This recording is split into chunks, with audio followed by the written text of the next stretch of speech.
I want to thank Ms. McCain and everybody here for inviting me to speak again this year. Actually, I had something else in mind to tell you, but I heard that people prefer to hear about drones. So, drones it is. That's why the title is Drones Unleashed. I will talk in two terms in my speech. First of all, I'm going to talk about what are drones, what are the specific things that need to be addressed in order to do research in unmanned aerial vehicles. Then I'm going to show you some videos for some solutions using drones, some peculiar and some more common. And finally, I will talk about SenseLab and what we're doing in the laboratory. So bear with me, the first slides are not so provoking, but I need to talk about the kind of research a little bit. So unmanned aerial vehicles is something very old. So it's something that has been done many decades ago. So it's not something new. And the differences in drones have to do with many types of classifications. So drones can be classified according to their shape, to their endurance, to their autonomy. So one major classification is what you see here. It defines drones in terms of how they fly, in terms of using air, in terms of using wings, like the fixed wings, or in terms of using copters, like the multicopters or the helicopters. So it's something that has been around for more than 20 years, at least in this type. And what makes them famous at this moment is the fact that drones have become very cheap. So it's not research-wise that drones are famous nowadays. It's because they are cheaper and everybody can buy one. So research on UAVs has to do with many different aspects that computationally, at least, have to do with the things that I'm telling you here. First of all, it has to do with hardware optimization, how we pick up hardware and how hardware is integrated into the drone in order to make it better. Other thing is how much they can fly. So there's research on batteries and endurance. Something else is communication, security, privacy issues, data visualization. So drones can gather data, can collect data, how they're going to visualize and how they can interpret this data. And finally, how sensors, what sensors and how sensors can be carried from drones in order to have more applications addressed. So what is exceptional in drones is to be able to do the processing in real time. You don't need a drone to send it somewhere, come back, and then do the processing and then see what it has collected. We need to have real-time processing, and the second objective of processing is onboard processing. So most of the people around the world are doing processing not on board the drones, but in a base station. So they send the data into a computer, into a computational unit, and everything is done offline, everything is done out of the drone. This is not so hard because almost everything that a drone can do, it has been actually achieved before. So in order to be research specific, drones have to do things in real time and on board. So other things have to do with sense and avoid. I'm going to show you some examples later. Swarm processes, that means many drones together cooperate, collaborate in order to get over a specific mission. And novel implementations in terms of hardware, software, and the final step is drones to become intelligent, to invoke in them artificial intelligence, as Professor Laudakis, the last speech, talked about, and make them smarter, make them able to take decisions on air and complete a mission. What is not research in drones is what people around the world, not only Greece, but in Europe and around the world, are doing in the 90% of the situation. So what is not research is simple visualization of data that drones gather. Simple combination of commercial hardware, buying some hardware through eBay or anything and make a drone out of it. 3D modeling, which is something that geoscientists do a lot, like myself, sensor integration and mapping. All these aspects are aspects that might look we might be very enthusiastic about it, but it's not research, it's not academic research. So we have to be very specific in what is something that promotes education and promotes science in terms of drones, and what is a simple and very everyday application. So we're going to talk about applications, some not research and some research specific. So some applications have to do with civil protection. It's one of the markets that is used mainly. So in terms of if a fire starts up in a building or in a car, the drone with a thermal camera can understand where the heat is more in order not an explosion to occur. So if they see that near the gas tank or near a heat wave is very high, we have to be careful in order to go away from the building or from the car that is suffered from the fire. Another implementation has to do with sense and avoid, mainly avoid in this example. You see a drone that is caged in a specific pattern cage, and it can go almost anywhere without stopping its flight. This is actually a drone that is awarded 2 years ago. And this, again, a drone in a civil protection application where the drone can autonomously, it is alleged to autonomously insert a house that is full of fire, and it can search for survivors. This is actually a model that does not exist in the market yet. It is under research. So what you see here is a model flying around the building, is a model scanning the area, and the most difficult part of it is the ability to fly in low altitudes. This thing actually cannot be done at this moment in the precision that is shown in the video, because there is the air effect that comes from the bottom or the upper place of the room, and makes the turbulence very harsh, and the drone cannot actually work its way around. And this is actually, again, the Drones for Good second winning team that actually showed the ability for the drone to go through a place that is obstructed with many obstacles, and in order to find survivors in an obstructed place. This is actually, again, a model. It cannot be done at this moment from a flying drone. It can be done from a robot. So this is actually, again, a very famous video. It cannot be heard, but you might hear this from my laptop. Actually, these are drones that cooperate with each other in order to play a song. The theme of 007. So here you see collaboration of drones that actually do specific flights in order to produce the music you're hearing. You get the concept, we don't have to hear the whole song.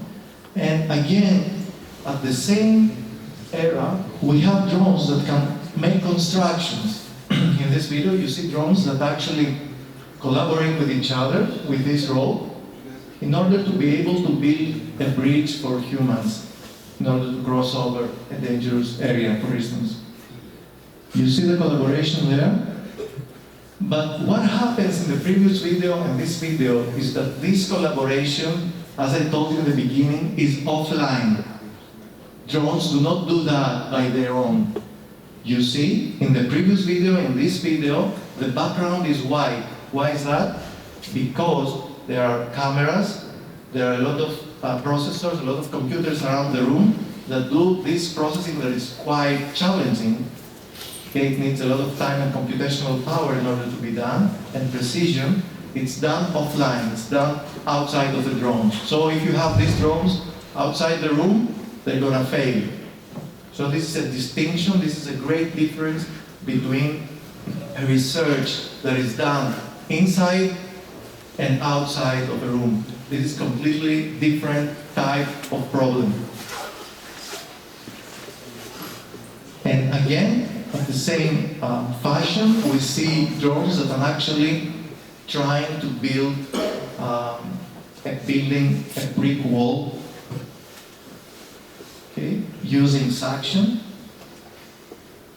And actually in this example again, you have offline processing, you have cameras that are looking, monitoring the drones and giving them detailed instructions online in order to do the whole construction.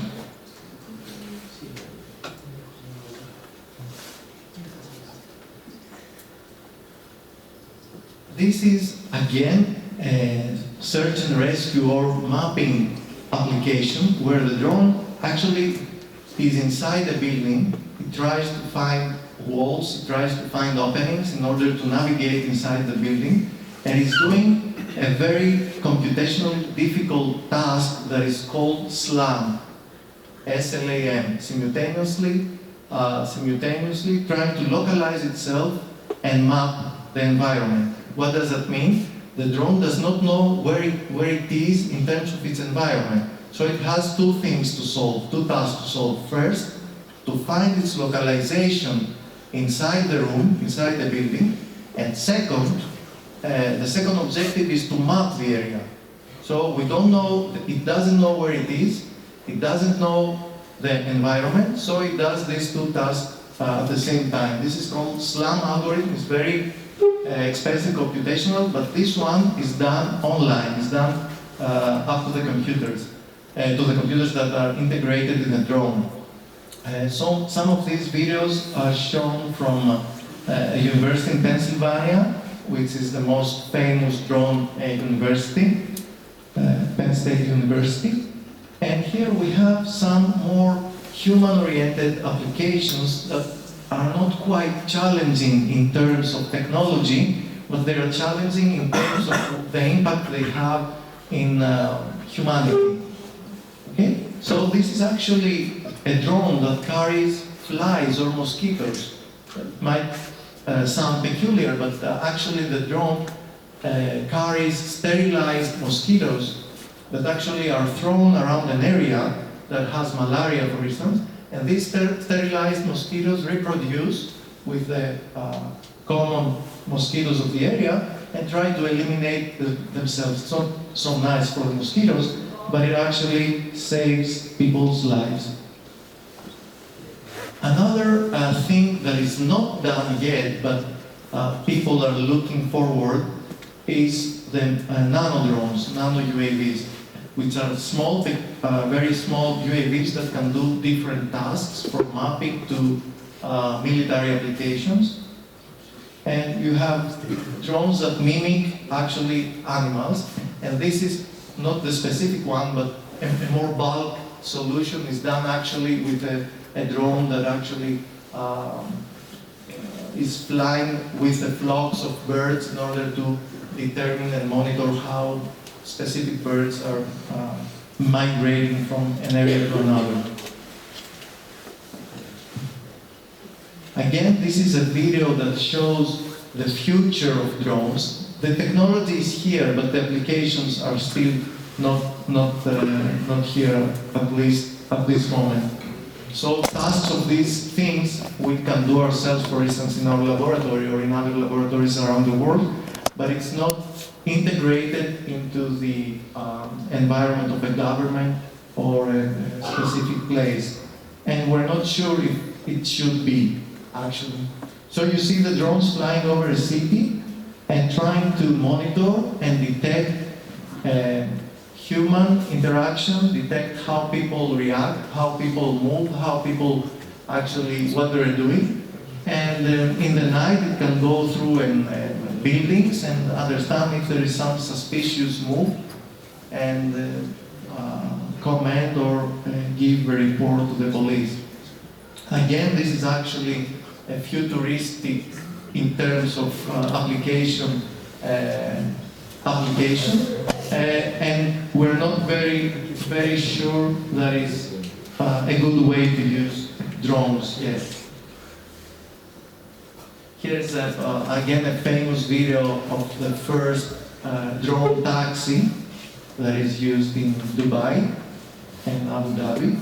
And this is a model again, but there are already some flights with the drone taxis. I wouldn't construct one. It's in terms of scale, it's nothing more than scaling up a drone. It's not, technology-wise, it's not something very hard to do. We could do it easily. But the only thing is that you have a person inside. So the only thing is if something malfunctions, then you probably gonna lose a life. So that's the problem. It's the security thing, not the technology. And again, there are some applications with edible drones. You understand what edible means? It means that you can eat the drones. So you can send these drones to some places in Africa or people that are suffering or whatever, and it can be edible. I don't know if it's economy-wise something that has an added value, but I'm just showing to show peculiar applications of drones. So there is actually, in the last weeks, there is a new video, I didn't put it in this presentation, that comes from artificial intelligence experts that actually think that drones can be a great threat to humanity. And they show a video with a lot of applications that might prove malicious, might prove non-beneficial for people, like mini drones that I showed, or nano drones that I showed you before, that can go against a person and kill him and whatever. And actually Russell, the famous computer scientist, is talking at the end of the video and saying how artificial intelligence can be crucial against humanity and stuff like that, and they show drones in a very bad manner. Actually, some of the parts of these videos might be correct, or what they're saying might be correct, but of course the way something is used can be from beneficiary to malicious. So I think that the video is out of focus, and I'm concerned of how all these people went to categorize drones as something potentially bad, while there are so many weapons that are by definition bad. So you can't use a gun for a good cause whatsoever, but a drone for sure you can use it. So in the final part of my presentation, I'm going to show you who we are and what we're doing in our laboratory. Actually, we try to cover all the aspects of research that I told you before, in terms of autonomy, onboard processing, real-time processing, trying to make drones smarter. We actually construct drones, we design them, we construct them, we cut metal, we cut plastic, we 3D print, and we actually make our own designs of drones. And our first applications came from my initial degree, which is surveying engineering, which means I am math from my first degree, and I do it computationally from my second degree. So 3 dimensions is something we were doing a lot, and we're doing a lot in the laboratory. So we can fly the drones over an area, or near, for instance, this is a large ship, a large boat. We can fly it around, and we can map the 3 dimensions of the structure of geomorphology or of a product that we need. Here we have an application on your left, an application where we flew a drone over a dam, and we could see how water that was not actually clear water came into the sea or into a lake. So using a thermal camera, we can actually discern, we can actually see polluted type of water that inserts a lake or a place that we drink water of. But we could not see that through our eyes or through a carbon photography. Other things that we'll do is scanning areas using thermal or multispectral cameras. Multispectral cameras are cameras that can see in different places in the spectrum, so we can actually map different chemical and physical attributes of the soil, of the water, of a person, of a building, etc. Other things that we're doing is fleet management, so we make drones talk with each other, exchange information, in order, for instance, to go from one place to another and do a processing or cut a certain rescue area in half in order to have better results in a smaller time period. Here we have an actual experiment where the drones are flying over an area in the Emirates, and actually they map some attributes, temperature, humidity, or whatever we want, atmospheric conditions. And we see there are two drones that are talking to each other in order to avoid collision because they fly near each other. And at the same time, in real time, we get a mapping of the area showing where temperature, for instance, is larger or smaller in terms of what we need. And this is done in real time and onboard processing. And actually, the maps is not shown right here, but the maps are changing in real time. So you see a moving map showing how attributes are changing at the area we need. This is an application of interactive geofencing, which means that our drones can be ordered to leave an area if something happens. So you can go to your mobile phone and select an area, and all your drones can go out of there. In terms of where fire initiates, there might be some manned aerial vehicles that want to engage in the area, so you need your unmanned to go away in order not to collide with each other. Our first drone that actually gave us a ticket to go to Dubai is the smart drone, and you probably have seen that, but it's an integration of your smartphone with a drone. So our drone is like a drone without much computational power, does not have a camera, does not have communication abilities. So if you get your smartphone and you plug it in your drone, actually the drone earns computational power, a camera, and communication attributes that it didn't have before. And the paradigm is, one of the paradigms is here, that in real time, the drone through the mobile phone can actually understand the target in order, for instance, to fly in it or measure its coordinates. So the video paradigm that you might have seen is the paradigm of this smart drone, and you're going to see it in a real application, where it's not real actually, because he's not lost in the woods, as the paradigm was saying. So he plugs in, Nikos plugs in his mobile phone, and the drone gets in the air and actually maps the area or talks to the people that might be in need. This is Vangelis actually. He's not an Oscar-winning actor, but we just wanted this way to show what can be done. So again, he plugs in his mobile phone. Now the drones by themselves do not have 3G type of communication. So this drone, by the press of the button, by knowing Vangelis' problem, it flies over, it goes to the nearest pharmacy. So Gabriela actually establishes a target because the drone, through the GPS, can see like 4 or 5 meters accuracy, and it can land. So it could land in the road, it could land anywhere. So by giving them a target, the drones can go exactly the place we want them to go.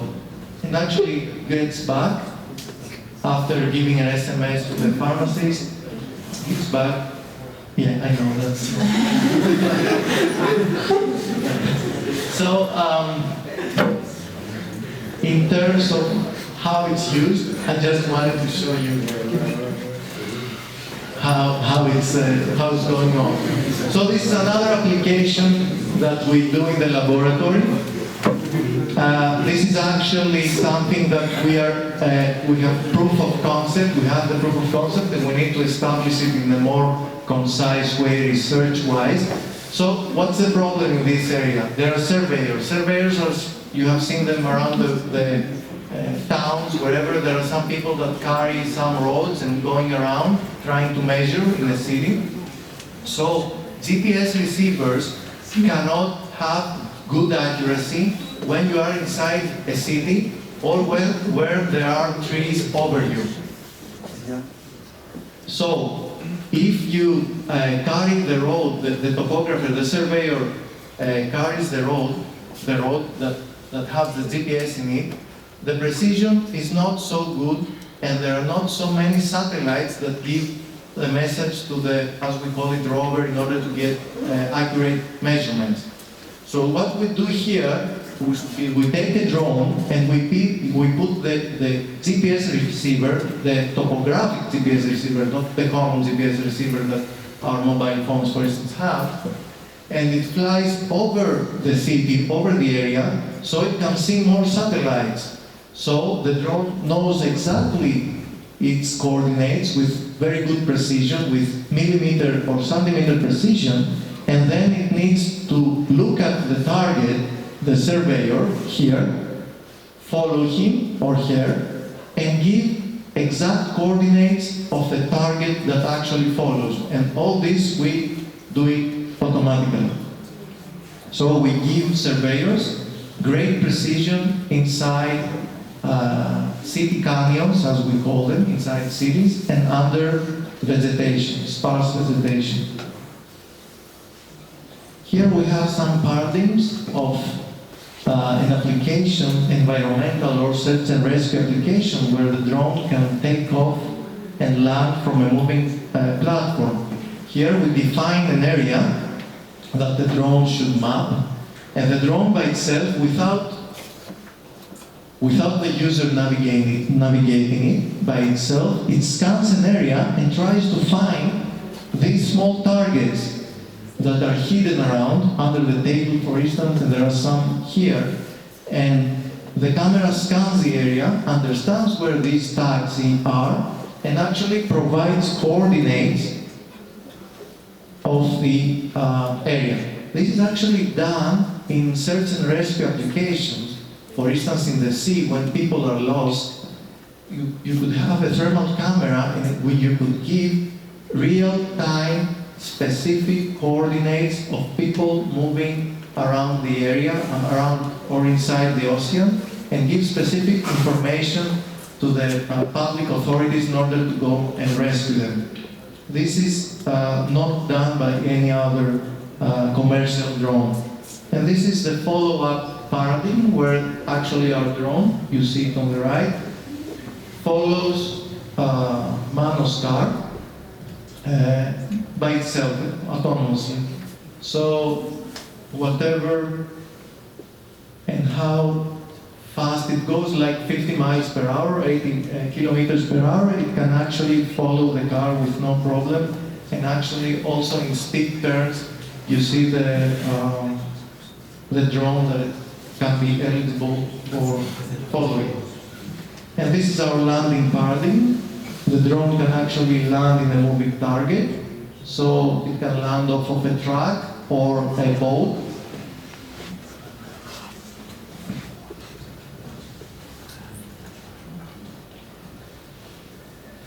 And furthermore, you see here how the drone can see in real time many targets and understand their position, and actually does not understand a false target. Some of these targets are to be recognized, some are not to be recognized, so it recognizes the correct targets in real time. This is navigation of a drone by using gestures. Okay, moving your hand, actually you move the drone using some sensors additionally. Here is sense and avoid paradigm that we showed in open day of the university. But actually, the guys are playing rackets with a drone, showing that it can avoid collision with buildings or anything.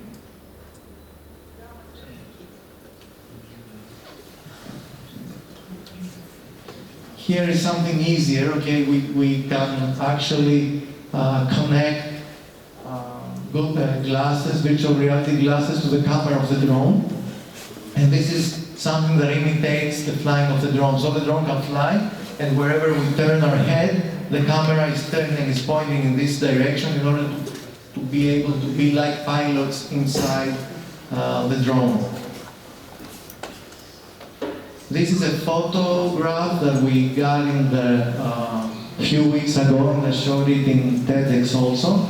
This is a thermal photograph. This is a photograph of the parking lot outside of Mexico. So what we can see here is there are no cars in the parking lot, but there are shades. These are actually shades of cars that were there before.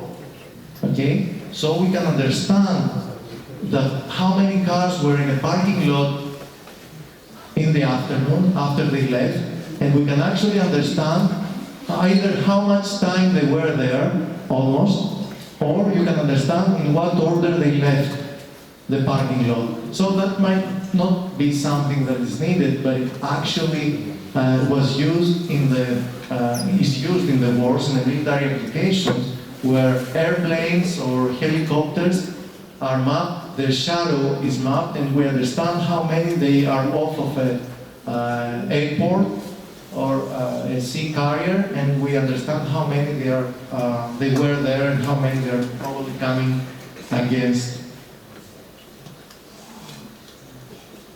So other types of sense and avoid has to do with RSSI, which is how much energy is detected through Wi-Fi from the drones. So we have a Wi-Fi antenna in this pole, and the drone understands how the specific energy that comes out of it, and actually avoids the area, detects and avoids the area. And as a final video, I'm going to show you the Internet of Drones concept. This is a concept actually that we're trying to elaborate on SenseLab. So the concept has to do with Internet of Things in drones. So you have a series of drones going around the city or going around an area, and each drone, you know its identification, its ID, you know its communication skills, you know everything about it, and they can communicate with each other, and they can communicate actually with buildings or with people. So what can be done out of it? First of all, buildings can actually provide the terms or the legislation that they need in order for drones to adhere to it. For instance, some schools might not want drones to go over and take photos. They can publish their preferences, and the drones will submit what the school have actually asked for. Here is actually an actual application in Karate Miglini with the refugee hospitality camp, as they call it. And actually the drones fly over the hospitality camp, and there are biometric sensors that are connected to some people. And if a limit exceeds, for instance, in the heart rate or whatever, or temperature, the drone is connected to the biosensor and actually provides help to the people in need. This is done in harsh working environments, as this one, or in the refugee camps, or wherever we need. This is again a gestural type of interaction with the drones. Actually, the drones can understand our gestures, they can understand what we're doing with our hands, and actually they might go away, land, come over, or whatever we need. And this is the drones that actually talk to each other they collaborate in order, for instance, to do a collaborative search and rescue mission. And the things that I told you before, you can actually draw an area and the drones will fly away from this area because it's an airport, a school, or a place that is under a hazard.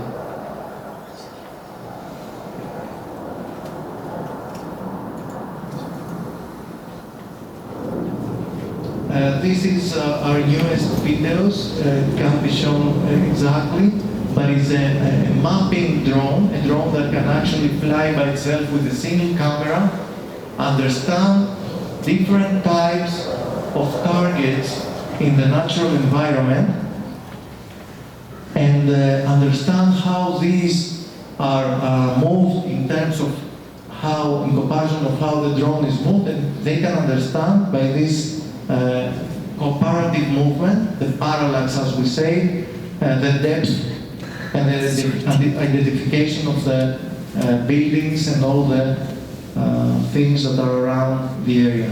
So this is again the parking lot of Mihop, and actually after some time it's almost mapped. This is again a SLAM algorithm that is done outside, in an outside environment. And finally, we have target identification. That means we can classify what we see. So we can classify if something is a bicycle, a person, a car in real time. So this is again from the campus, and you can see that it understands as a group of people, and everybody that goes out of the group, it identifies it and understands that it's a person. So that concludes actually my presentation. We are the research group of SenseLab. It's a spatial informatics group. It comprises myself and more than 30 students. I'm not sure if somebody's among us today. 30 students from all departments of the university. So I might be established in Mihop, but we have mostly electrical engineers and management engineers and architecturals and almost everybody. But we're not doing drones only. Our initial science has to do with spatial information systems, spatial informatics, as you might have heard, geographic information systems or GIS. Satellite remote sensing, which means there's a constellation of satellites around the Earth that monitor Earth in different spectral bands, and through that we can actually model and monitor where our Earth is going to in terms of the environment and monitoring. Of course, drones, tangible GIS, smart cities, crowdsourcing, and all these things that are kind in fashion of this area, but we are doing it more than 10 years. Gestural interfaces and GNSS, which means the GPS, Global Positioning Systems. So thank you very much, and I'm not sure if we're going to take any questions.